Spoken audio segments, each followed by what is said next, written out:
पश्चिम Bengal BJP की महासचिव और विधायक अग्निमित्रा पॉल ने इल्जाम लगाया है कि राज्य में महिलाएं सुरक्षित नहीं हैं। उन्होंने ये दावा भी किया है कि पश्चिम बंगाल में कानून व्यवस्था की हालत इतनी खराब हो चुकी है कि ममता बनर्जी की सरकार को लगातार अदालतों से फटकार लग रही है। बीजेपी विधायक ने राज्य पुलिस पर भी जमकर निशाना साधा और आरोप लगाया कि बंगाल की पुलिस टीएमसी की गुलाम बन गई है, जिसका खमियाजा भी उसे भुगतना पड़ रहा है। राज्यपाल की शिकायत पर केंद्र सरकार ने कोलकाता के पुलिस कमिश्नर और डीसी इंदिरा मुखर्जी के खिलाफ कार्रवाई शुरू कर दी है।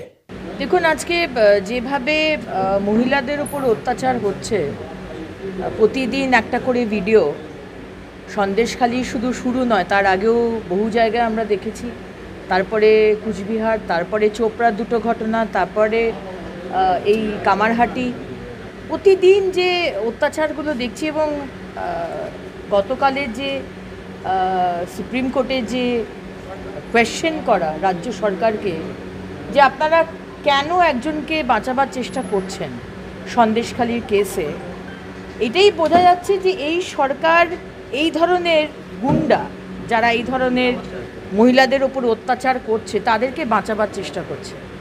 এবং এক একটা জায়গায় এক একটা গুন্ডাকে দিয়ে দেওয়া হয়েছে, সিন্ডিকেটের মতো, জাগিরদারির মতো এক একটা জায়গা দিয়ে দেওয়া হয়েছে। সন্দেশখালি নাও, তোমার এটা শেখ শাহজাহান, ফলতা ডায়মন্ড হারবার তুমি নাও শেখ জাহাঙ্গীর, চোপড়া তুমি নাও জেসিবি, এবং এই আমাদের কামারহাটির যে গুন্ডা, কি নাম, জয়ন্ত সিং, তুমি নাও। তো এই ধরনের এক একটা গুন্ডাকে দিয়ে দেওয়া, এবং সরকারের সরকার সব জানে, মমতা ব্যানার্জি সব জানেন, এবং তাদেরকে এই ছুটটা দেওয়া রয়েছে যে তুমি যা কিছু করতে পারো, তুমি মহিলাকে রেপ করতে পারো, তুমি তোলা তুলতে পারো, তুমি পুকুর বোঝাতে পারো, তুমি সব করতে পারো, কিন্তু তোমাকে আমাদের ভোটে কিন্তু জেতাতে হবে। এটাই হচ্ছে গিভ অ্যান্ড টেক পলিসি, যেটা এই গুন্ডাদের সাথে যেটা চলছে।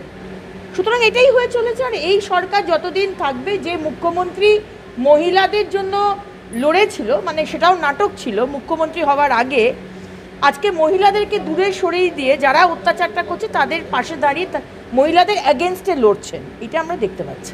ডায়মন্ড হারবারের ঢোলাহাট থানায় একজন যুবককে সন্দেহভাজন হিসেবে পুলিশ তুলে নিয়ে গিয়েছিল চোর সন্দেহে, তারপরে তাকে পেটানো হয় এবং তার জেরে তার মৃত্যু হয়েছে বলে পরিবারের দাবি। এই মুহূর্তে ঢোলাহাট থানায় সাধারণ মানুষ বিক্ষোভ দেখাচ্ছেন পুলিশকে গিয়ে। দেখুন, এটা আমাদের কাছে অত্যন্ত একটা ভয়াবহ সিচুয়েশন, যে পশ্চিমবঙ্গে এটা আমরা আগে কখনো দেখিনি। এই ধরনের এই মব লিঞ্চিং, যে যেখানে পাচ্ছে সেই মানুষকে ধরে, তার নিজস্ব পার্সোনাল গ্রিভেন্স হয়তো ছিল, কিছু গ্রাজ ছিল, পুলিশের বিরুদ্ধে সঙ্গে সঙ্গে তাকে ধরে তাকে মারধর করা, এবং এই যে বিষয়টা হচ্ছে, মানে হাতে আইন নিয়ে নেওয়া। এবং কদিন আগে আমরা শুনছিলাম রাজ্য সরকার থেকে বলা হচ্ছিল বিলটা, এই মব লিঞ্চিংয়ের বিল নাকি অনারেবল গভর্নর পাশ করেননি বলে তারা বুঝতে পারছেন না তারা কি স্টেপ নেবেন। এবং এটা সম্পূর্ণ মিথ্যে কথা। আমি অনারেবল গভর্নরকে সেদিন জিজ্ঞেস করেছিলাম, উনি বললেন আমার কাছে কোনো বিল পেন্ডিং নেই, এ প্রত্যেকটা জিনিস, এবং এই বিলটাও এখানে এই যে নতুন ন্যায় সংহিতাতে যে বলা হয়েছে ক্যাপিটাল পানিশমেন্ট অবধি হবে, এইগুলো মেনশন করা নেই বলে সেটা রাজ্য সরকারের কাছে পাঠিয়ে দেওয়া হয়েছে। এই বিল কিন্তু গভর্নর সাহেবের কাছে নেই, এটা রাজ্য সরকারের কাছে পড়ে রয়েছে। এবং এটাই যে তাদের করার কিছু কোনো ইচ্ছে নেই এই রাজ্য সরকারের, এই পুলিশের কোনো অ্যাকশন নেওয়ার ইচ্ছে নেই, যে কারণে প্রতিদিন আমাদের ঘুম ভাঙছে একটা করে মব লিঞ্চিংয়ের কেস থেকে। অত্যন্ত আনফর্চুনেট। কিন্তু এই ঘটনাটা পুলিশের বিরুদ্ধেই অভিযোগ, পুলিশ তুলে নিয়ে গিয়ে তাকে মারধর করেছে।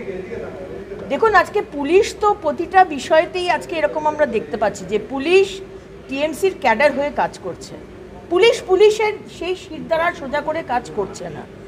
মমতা ব্যানার্জির সরকার, টিএমসি সরকার এবং টিএমসি নেতারা ঠিক যেভাবে কাজ করতে বলছেন টিএমসির হয়ে পক্ষপাতিত্ব করে, তারা সাধারণ মানুষ, বিজেপির কার্যকর্তা, তাদেরকে তুলে নিয়ে এসে থানায় ঢুকিয়ে তাদেরকে মারধর করা, তাদেরকে কি বলবো, মানে মেরে ফেলা, এই অবধিও তারা যাচ্ছে।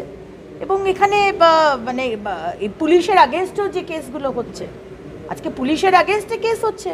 আজকে মহামহিম রাজ্যপাল পুলিশ, কলকাতা পুলিশের কমিশনার এবং ইন্দ্রাণী মুখার্জি, কি নাম, ইন্দ্রাণী মুখার্জি তো নাম বোধ হয়, ইন্দিরা মুখার্জি, ডিসি সাউথ, তার এগেনস্টে পুলিশ আজকে পুলিশের কাজ করছে না, পুলিশ আজকে তৃণমূলের ক্যাডারের মতো কাজ করছে।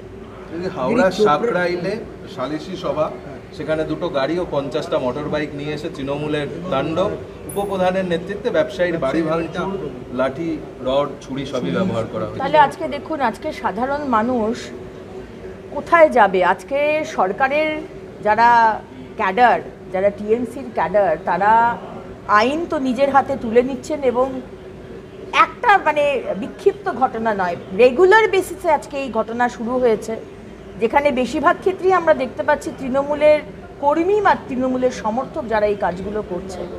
এবং মমতা ব্যানার্জির তরফ থেকে কোনো স্টেটমেন্ট নেই, সরকারের তরফ থেকে কোনো স্টেটমেন্ট নেই।